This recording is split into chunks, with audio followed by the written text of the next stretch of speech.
Okay, well, welcome everyone. Glad you could join us tonight. Tonight we are going to talk about history, in this case, history and advancements in light therapy. And this has been pulled together by my assistant, Jennifer Tucker, and I'm very glad she was able to do what she did because it's very interesting. I've heard bits and pieces of this over the years, but this is a compilation of the history that's happening with PBM or light therapy or red light therapy or however you've heard it. So tonight I want to mention that we will be giving away a Palm Ultimate at the end of the month. So every time you join us, you will be entered into the draw. And so if you join us every week, you got a chance of entering four or five ballots into the draw that's going to be at the end of the month and be presented the following week then. So anyways, hope you enjoyed tonight's webinar, and I'll start at this point. All right. Thank you, Jim. So the history and advances in light therapy. This is presented by myself, Tom Kerber, and I am the president of SunPowerLED, Kerber, USA. This is written by Jennifer Tucker.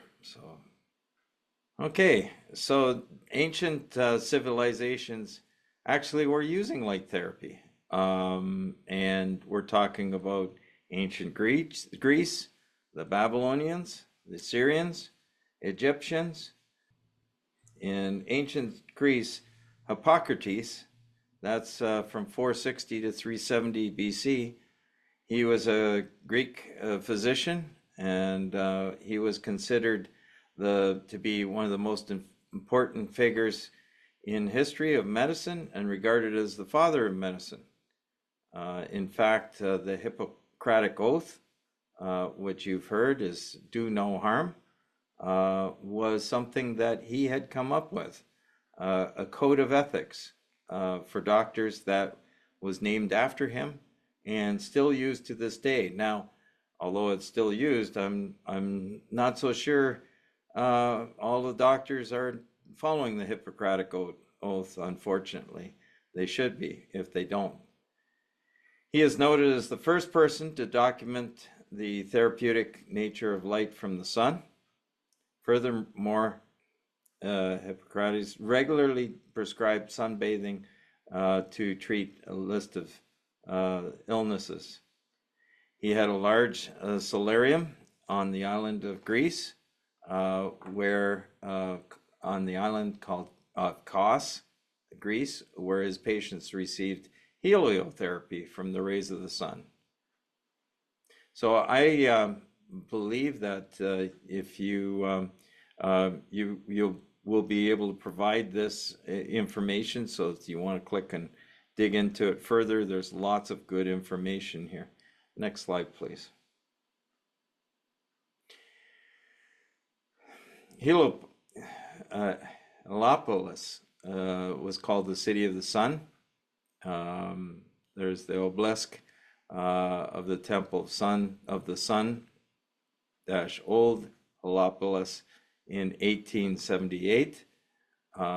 Here's the granite one that you can see in modern Greece. Heliopolis, this is a picture of the columns of the Temple of Bacchus in Heliopolis, ancient Greece. Light rooms that they had for treatment, healing in the healing temple. They also did interesting things. These rooms had window coverings of different colors, which they believed offered different types of healing. And that's possible. It depends on the material they used. They could have filtered certain wavelengths through the cloth and been an interesting mix, something that can be done. In our case, we have wavelengths provided by the LEDs themselves, so we can focus on the wavelengths that are, as we see, most influential on a lot of different types of wounds. The Babylonians and Assyrians, they used sunbathing to encourage healing. The Egyptians, they worshiped the sun god named Ra. I wouldn't recommend it, but that's what they did. Like the Greeks, ancient Egyptians also used colored cloth across the windows in their healing temples. So Aulus Cornelius Celsus, from 25 BC to 50 AD, he's a Roman philosopher, and he told melancholy people to fill their homes with light. There's a lot of wisdom to that. As a matter of fact, seasonal affective disorder. If you have an effect, if you have somebody who has that effect during wintertime, and the reason why you would have it in wintertime is because there's a lot less sun, people get out less, and what happens is that your body, the brain, uses the blue light spectrum first thing in the morning to kind of reset the clock every day. And then at night, usually as the sun sets, you would have more red, and far more red, and that helps with putting your mind into a more restful state for sleeping.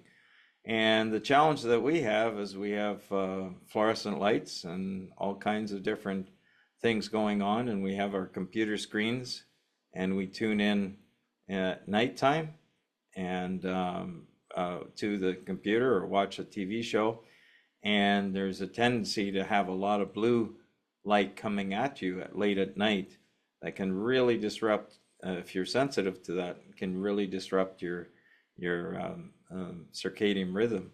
So if you have any trouble in that area, by the way, great thing to do is take a very bright light bulb. I would suggest something like equivalent of 100-watt light bulb, something between I would say 5,000-6,000 kelvins, which is more of a bluish look, and have that close by you first thing in the morning when you first wake up. That'll help start your get your circadian rhythm going. And then the other thing would be at night, try and stay away from the blue light sources. Definitely, some of the LED bulbs are not as great as the old incandescent bulbs at night because they've got a low Kelvin. So bulbs with a low Kelvin or more of a reddish hue to it is better at night. So this Roman philosopher had it right on with knowing that light was important. So in the Middle Ages, from 500 AD to 1500 AD, they used red blankets and other objects used to treat smallpox in England, Romania, and Japan. So, and I'm just not certain exactly with the red light blankets how, but it's possible that they used it to filter light, and red light is very effective. By the way, I just want to mention again, if you get a chance, please text your friends to join us this evening as we go through this. So Isaac Newton, great man of science, from 1642 to 1727. In 1966, Isaac Newton discovered specific wavelengths of light, and they were starting to learn about lenses and optics, and using a prism, they were able to separate the wavelengths of light from the sun. So that's how you end up with all the white light. White light is actually a compilation of the different wavelengths: red, orange, yellow, green, blue, some purple. That makes white light. Now you can synthesize that by specifically using RBG, red, green, blue from your TV. Your eye doesn't necessarily need to see all the wavelengths, but it's simulated before you by mixing those different colors of RGB, red, and green, and blue. Anyways, it was a milestone in science, referred to the miraculous year. Jean Dominique Esquirrel, he was a French psychiatrist, understood that people with mental health issues benefited from sunlight. Around 1818, he designed hospitals that took advantage of open spaces and lots of sunlight. And that's something that I know that some of the hospitals are starting to get back into. But interesting, people may not know that up until antibiotics, it was understood that ultraviolet light could kill bacteria. And they actually had in the hospitals built into the upper area of the upper area of the room, they shone UV light from fluorescent tubes, and that UV light would kill any bacteria in the room. And then as soon as antibiotics came along, they felt they didn't need it anymore, and they actually ripped out all the UV in the in the hospitals and that, and didn't put it back in. You get these, you can get these UV devices, that tubes that go into your furnace and can kill the bacteria in your furnace. So different wavelengths of light are very, very beneficial. So could kill bacteria and other types of well, different types of bacteria anyways. And but then again, it depends on the spectrum. That's the blue UV side of the spectrum. And when it comes to the red, near infrared end of the spectrum, past yellow, that's very beneficial because it can penetrate quite deep. And that's what a lot of the LED devices, or a lot of devices used for treatment, lasers included, use the red and near infrared spectrum for healing of different kinds, whether it's pain and inflammation reduction, or whether it's bacterial kill. Even red has benefit there, but also for immune support. There's a whole host of things. We had also seen how red light could penetrate the lungs and help people that way. We actually had our mini canopy. We got approval to go forward with the trial. We got approval from the government to utilize our light at 3 hospitals in Montreal. And we had researchers, we had funding, we had everything ready to go to help reduce inflammation in the lungs. And unfortunately, that study was canceled.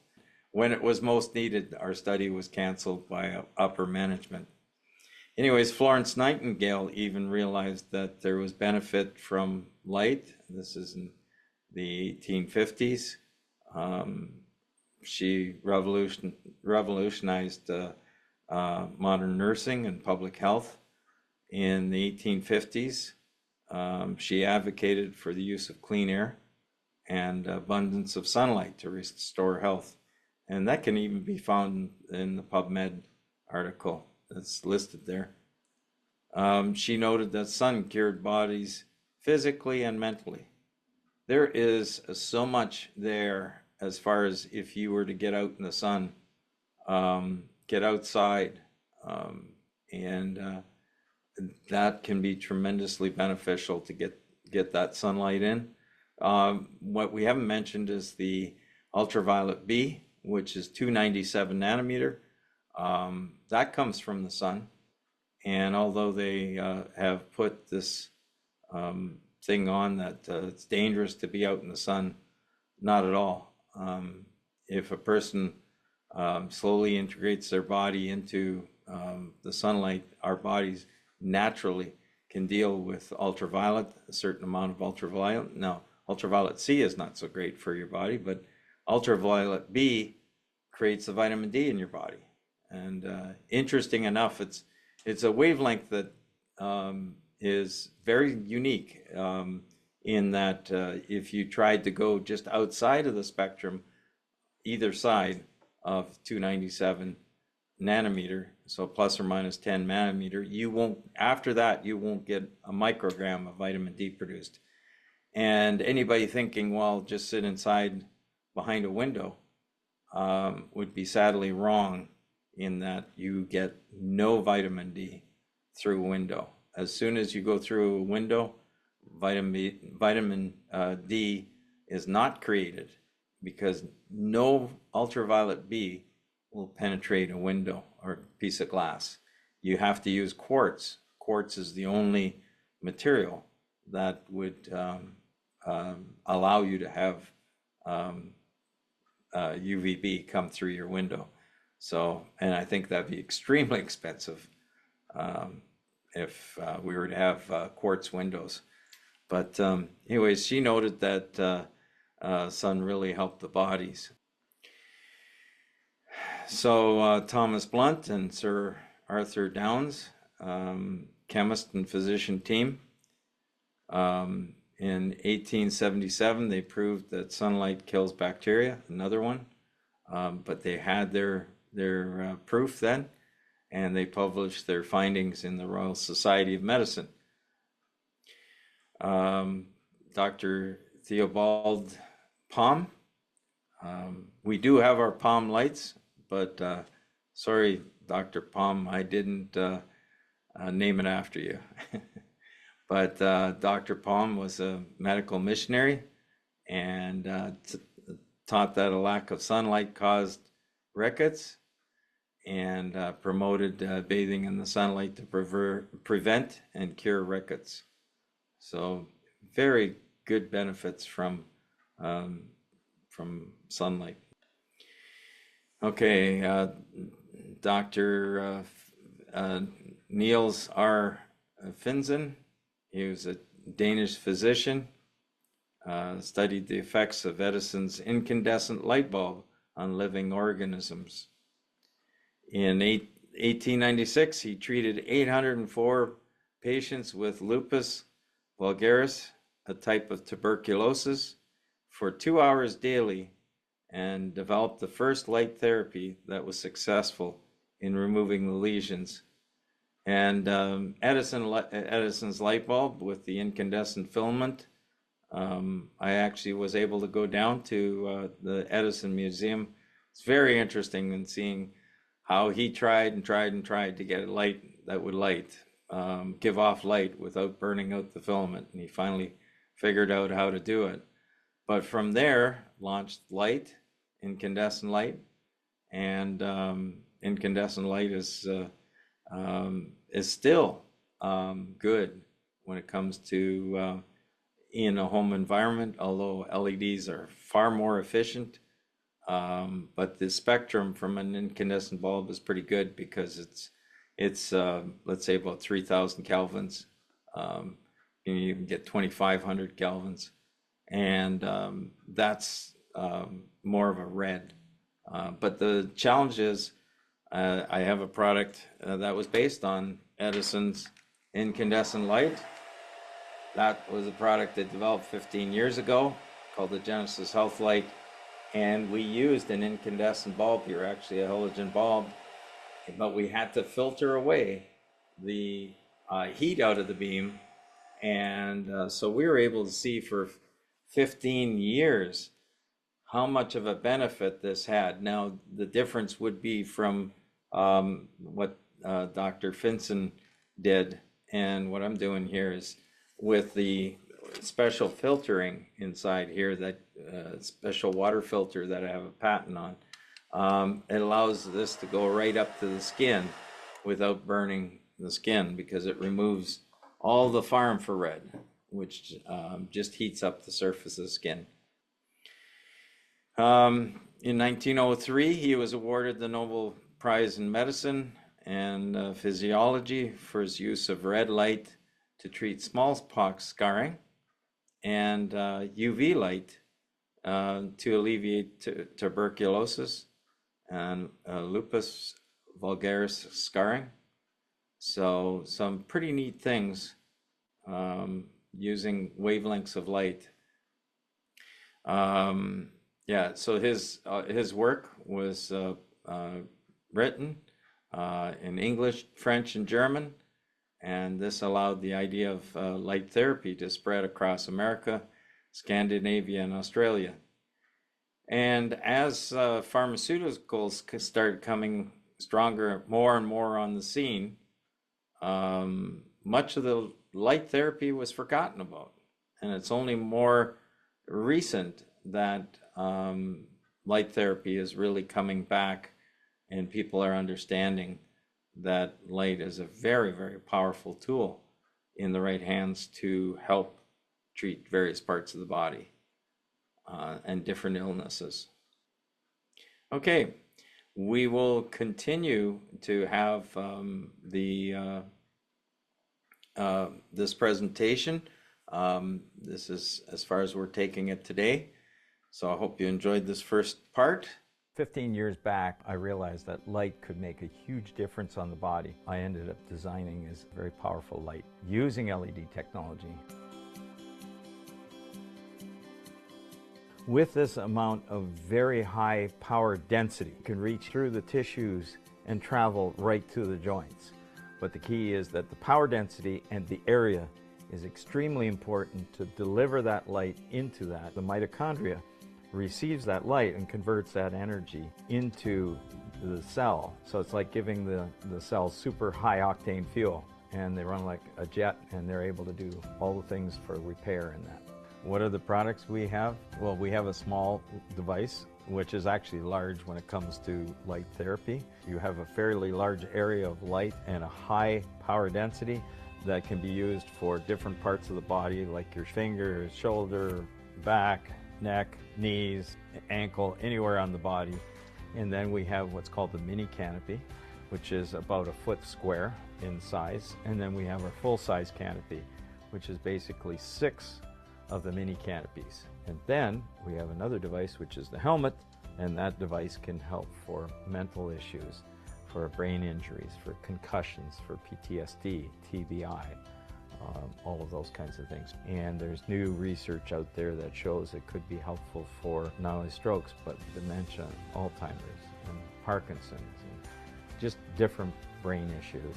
Our plans are to move this technology into every area of the world where there's pain and inflammation, which is basically everywhere, and to expand that so people understand all the applications where this technology can be used to help them in their health in the body as a wellness device. People are looking for how they can treat themselves without drugs.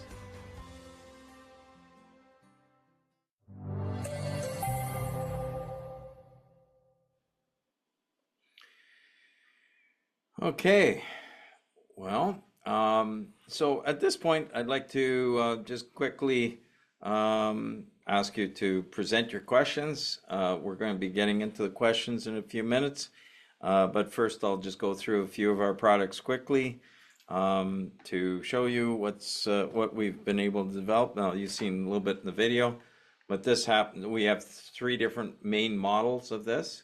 We have the Professional, the Ultimate, and the Super Palm. Now, the Professional and the Ultimate both have the 660 nanometer wavelength. That's a bright red, and 810 nanometer. The Ultimate has 25% more power, so that's able to do things a little faster and a little deeper. So wherever you need to treat on the body with the 2 different wavelengths, and they're both beneficial. So the 660 is something that really helps on the blood level. The blood does absorb it more, so there isn't as much penetration into deeper tissues, but it really has a big effect on the blood.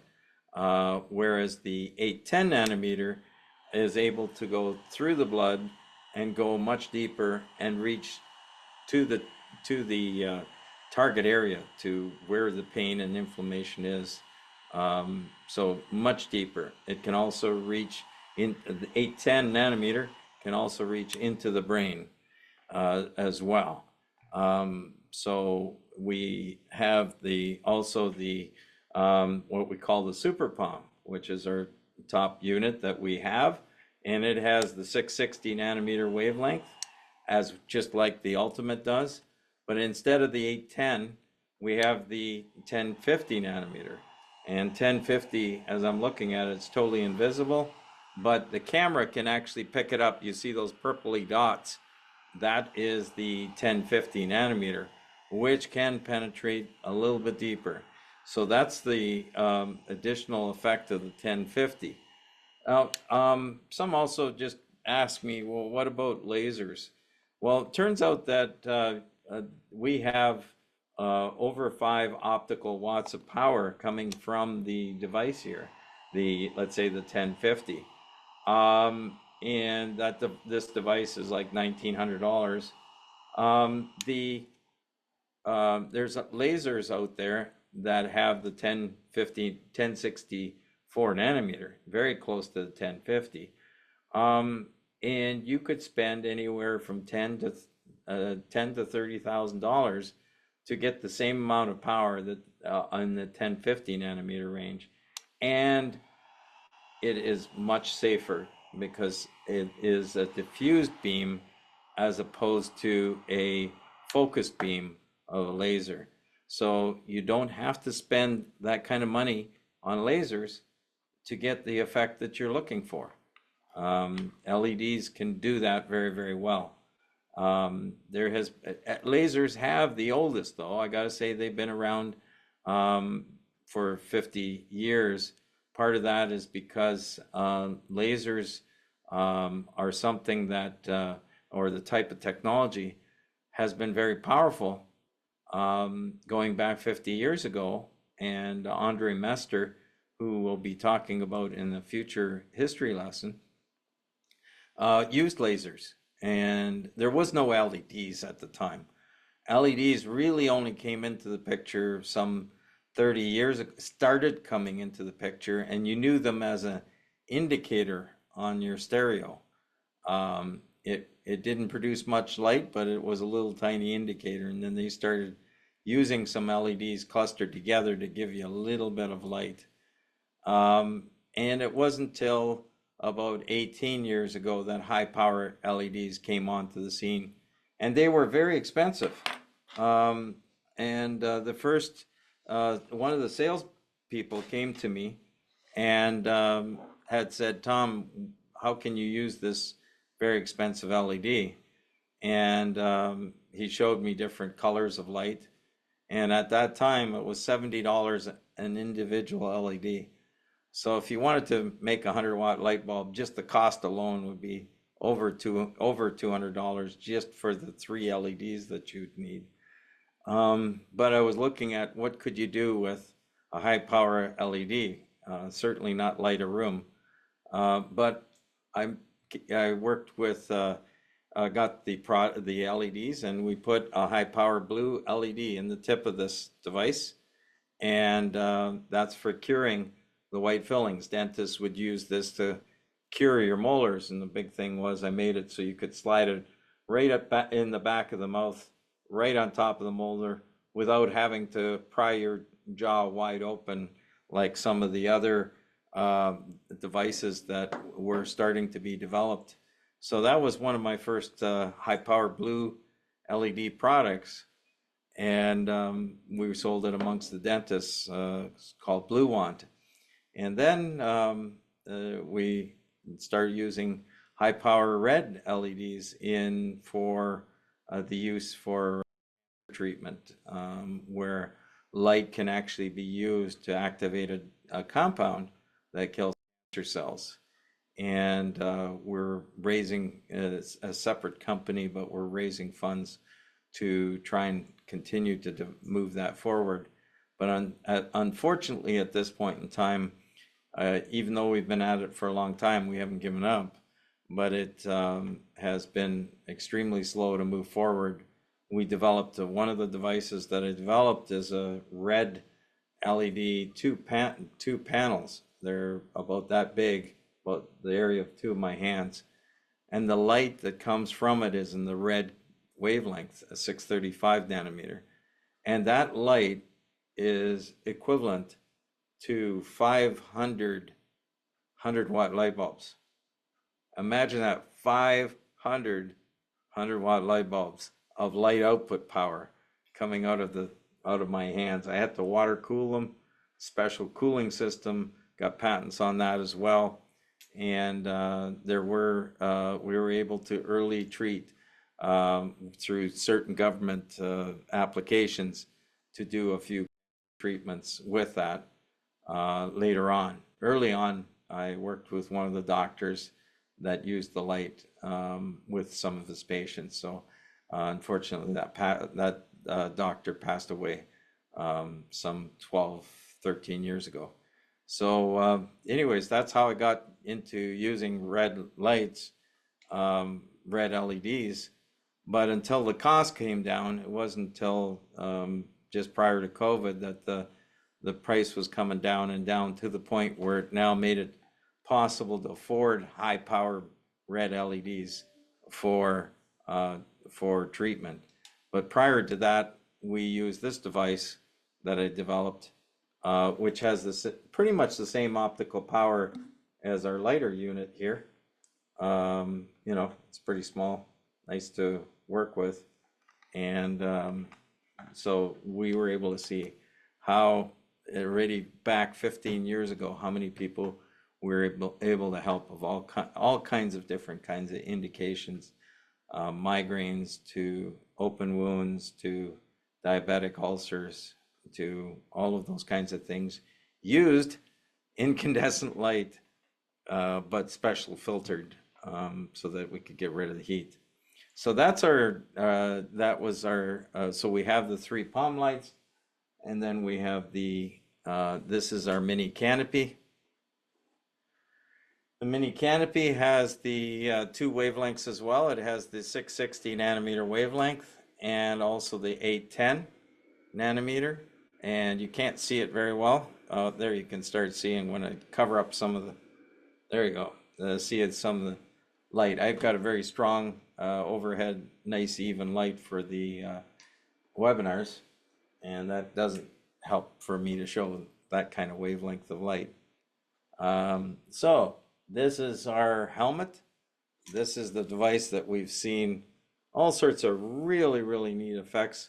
How this has helped people with concussions and strokes. And there's a video on a good friend of mine who had has Lewy body dementia, and it helped improve his situation. You can watch it on our SunPowerLED website. Go to sunpowerled.com and watch it there. And this has the 2 wavelengths. It has the red, and it also has the near infrared. You can see a little bit of it there coming through the 810. And both of the devices, the helmet, SunPowerLED helmet, and the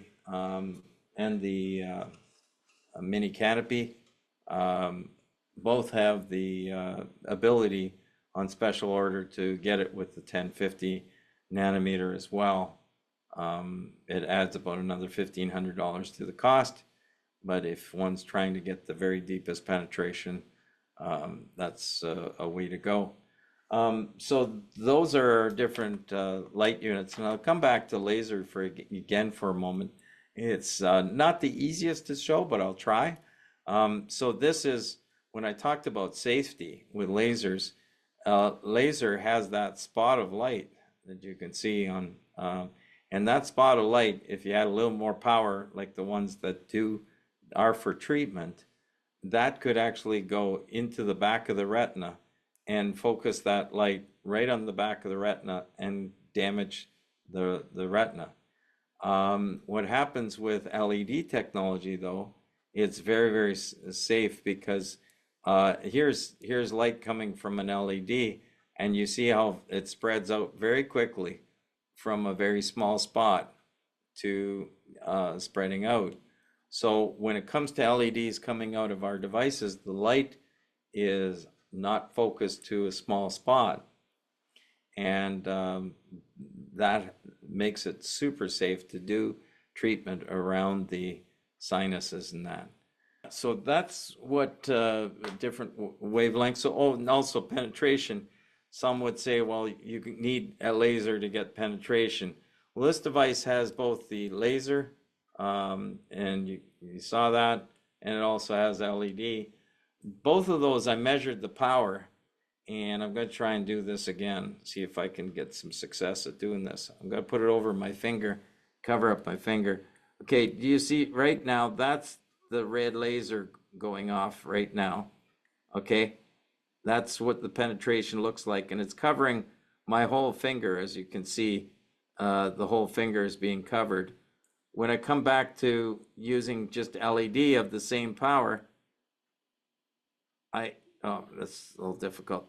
There you go. You can see that it's covering the same area, and the same amount of light gets through your finger. So once it hits the surface skin, it spreads out in all directions. So the benefit from having a sharp point of light is really when you're dealing with things that like for dentistry and that you that's very beneficial, because you got to talk about just doing a small, very small spot. So that's why lasers really got going, is because so many dentists started using it in their practice for cutting teeth and to doing healing. We do have a optical device that can be snapped onto the front of the light, and that allows you then to have the light output out of this. Oops, I'm going to try and do that. There you go. You can see that. There you go. So that's the light coming out of the tip of this thing.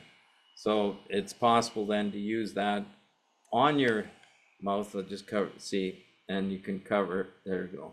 So you can see how that can go inside the mouth and help with intraoral type treatments.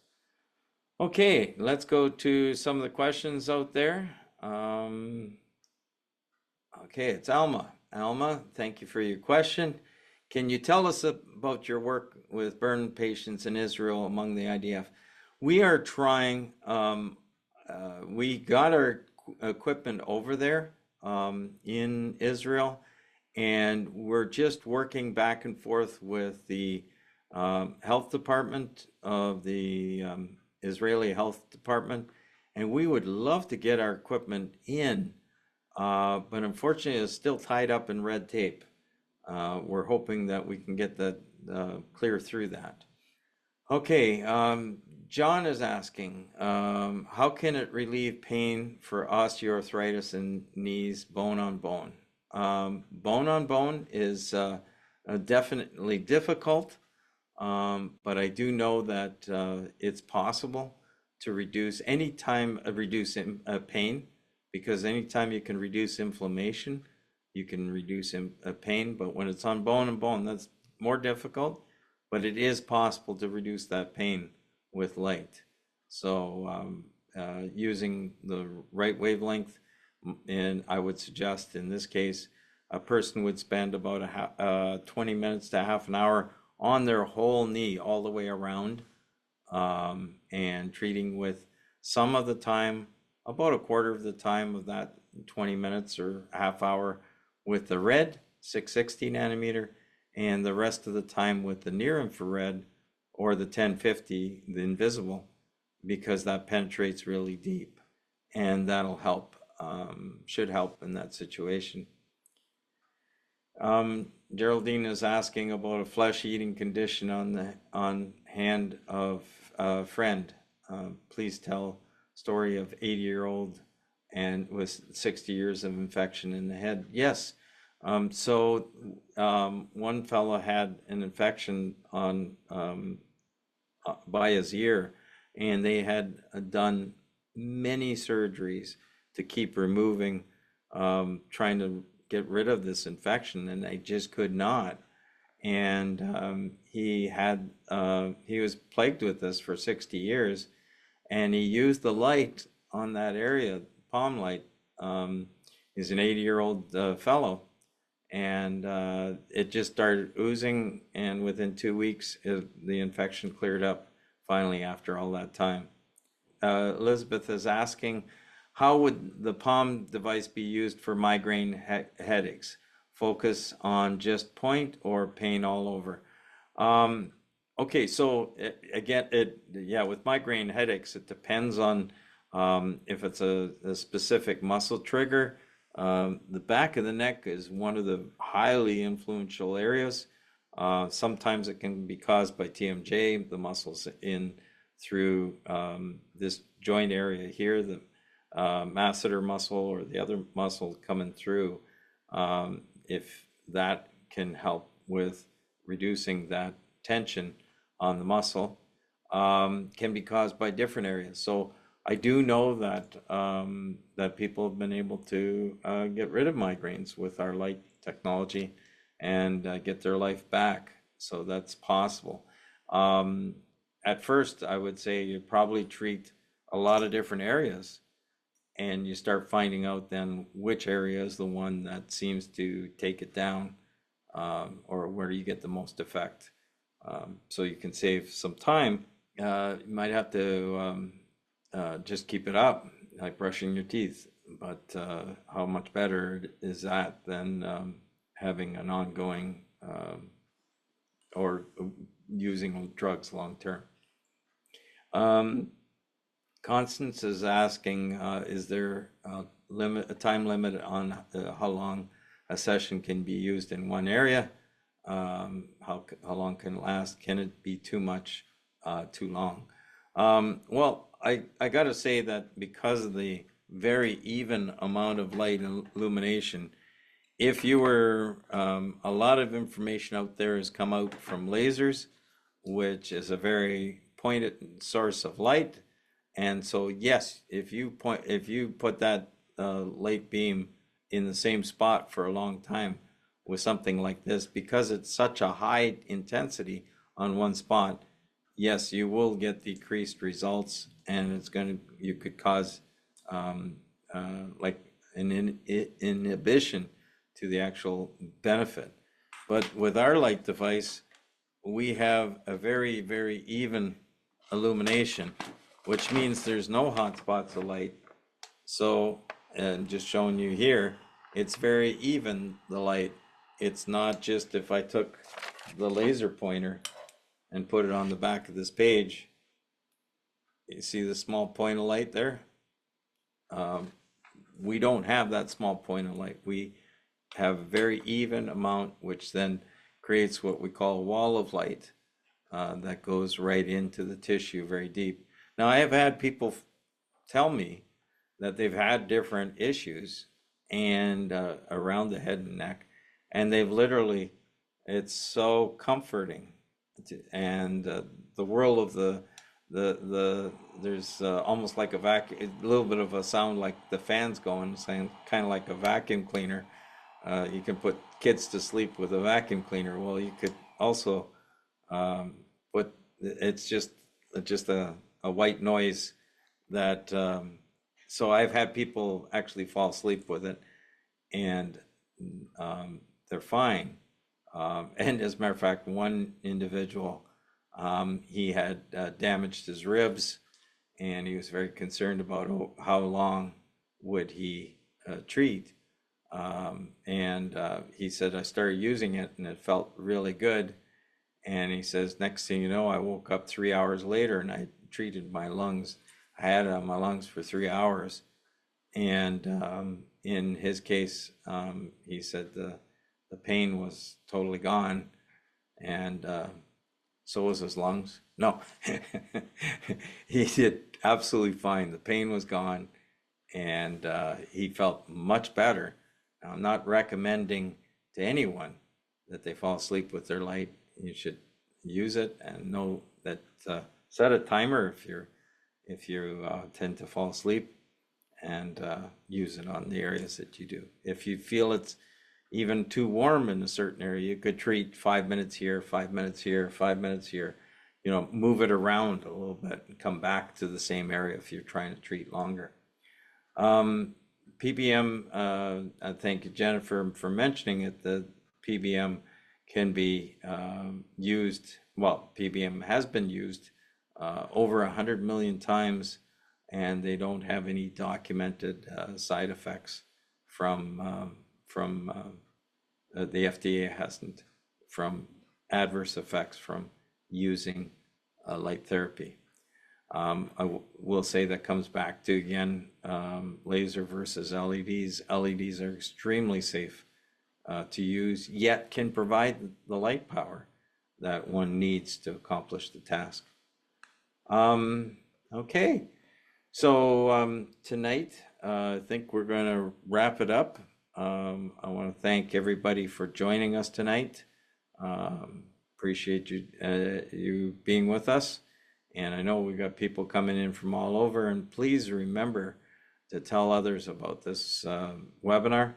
And we hope that many other people can gain healing. We've seen it over and over again where somebody has had success with their light and then they tell somebody else.